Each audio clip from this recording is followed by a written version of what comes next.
This is not an excuse for the behavior and action that Robbie committed. It was a wrongful act of evil. My brother-in-law was not this man. His brain was hijacked. Welcome back to Total Maine here on this Sunday. We are with our panel of experts from the In the Arena podcast as we discuss the interview with the family of Robert Card and advocacy that they're involved in.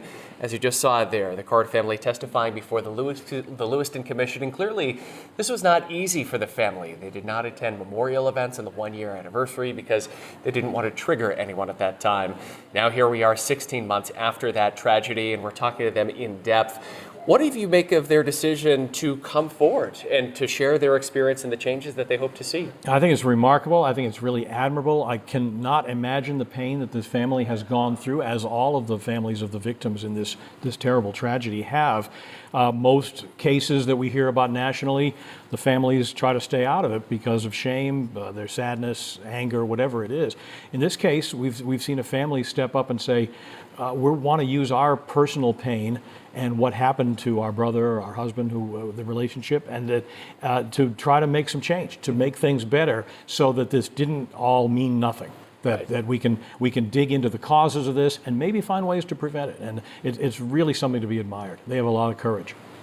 Yeah, I couldn't agree more, Pat. And I think they made it even more courageous by recognizing that in their home, both inside their home and outside of their home, they have memorials to all of the victims, and that tells me just how deeply their conviction is to use their personal heartbreak to prevent this from happening again.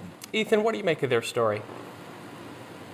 I would echo both what Pat and Phil have said. It's just, wonderful to see them engaging in this way. In other tragedies like this, where, guns were used to massacre dozens of folks, you see people retreat, as you would expect, parents when a child does it, or brothers and sisters. And this family has really decided to engage, to use what happened as a way to try to help heal and make, see if we can prevent it from happening again. So good for them. Ethan, I want to pose this next question to you. One of the things that I found interesting was their stance on gun policy. They're not opposed to measures like the 72-hour waiting period, but gun policy really is not something that they are personally focused on, saying that if we focus too much, more important topics are going to be missed, particularly related to veteran brain health and injury.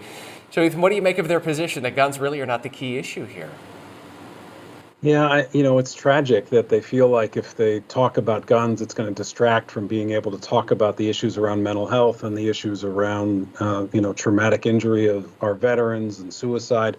We should be able to talk about all of these things in America, and unfortunately we can't. When we have conversations about guns, it just becomes so volatile because the gun lobby steps in and pushes back so hard. But look, any advance we can make in terms of trying to help veterans get the resources that they need when they come back, too often we abandon them. We don't provide the funding that's needed. We don't provide the support that's needed.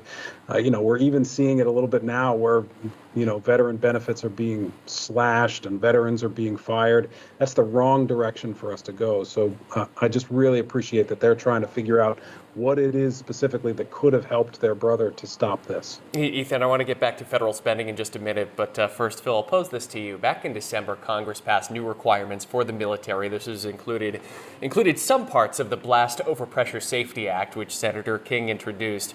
Part of what the new military spending bill does, that was passed back in December, is require the Government Accountability Office to review suicide prevention programs and for the Army Reserves to coordinate better with local authorities.